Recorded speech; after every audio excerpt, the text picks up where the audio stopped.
Today, people continue to honor the 12 people who were shot and killed 4 years ago today working at the Municipal Center, the mass shooting in Virginia Beach.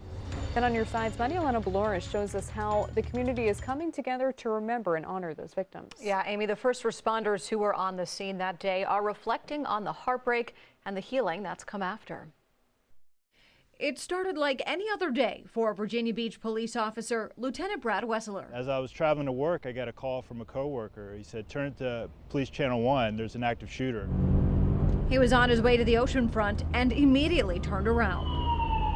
And as I'm traveling there, you're just trying to make sense of what's going on. What he heard on the police scanners was different. Just hear it in everybody's voice that something was serious was going on. It was an active situation, and it was very chaotic. He says the scene was the same. Building 2 is a substantially large building. It's 3 floors. I knew it had a basement. But the law enforcement response was immediate. They're rendering aid. They're carrying people out of the building. They're escorting other victims out of the building. It really didn't even matter what public safety department you were, fire, rescue, sheriff's office, the police department. We had civilians, military helping us. And it was great to see that in a time of crisis, we all came together. I'll go with you. New body camera video from the police department shows some of the response. Wessler took in the horrific scene in just moments and then got to work inside. It was really just kind of making sure certain areas were being checked, that we were getting the victims out that we could.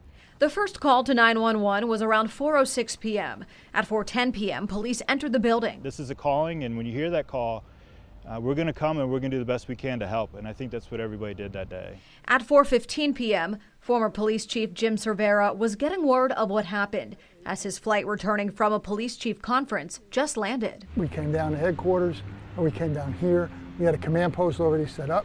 The building was going through its second search. They had already searched once to find the suspect. He says in those moments, emotions were set aside and the focus was on the people inside of Building 2. So the training, the discipline, and the response was absolutely excellent by the officers, by the fire department, by rescue squad. At the first press conference of the night, he shared the tragic details of what happened. It was extremely difficult to have to discuss that, but I relied on the strength of the command staff, the strength of the officers, and we kept it, the respect and dignity for the 12 who didn't make it, for the 4 who were injured but are survivors, for the cops who went into the gunfire, for the officer who was shot, and for the other officers who were able to neutralize the suspect. Cervera says training between different first responding agencies started in 2013 after Columbine. Actually, the last training evolution was a few months prior to this incident.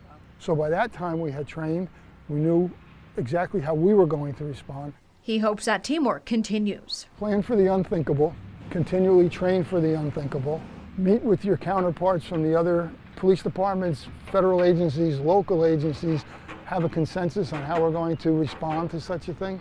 Wessler says it's something they still do often. In my 20 years here, we trained together with the fire department and sheriff's office. So we may not know each other, but we had enough familiarity that when we entered into that building, it didn't matter who you were, we just knew we wanted to help, and we just immediately took action. And while Building 2 was a scene of tragedy and heartbreak, it'll soon become the home of Virginia Beach Police, showing what it means to hope and to heal. I think the city's done a great job to reinvigorate that building and not forget, but just find a positive way to move forward and give that building a new legacy and show that we really are Virginia Beach strong and that we're not going to let evil come in and take anything away from our great city.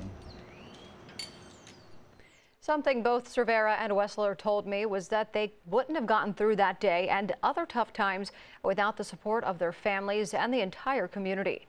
We have more information on how the victims are being remembered this year over on wavy.com. I'm Maria Belores, 10 on your side.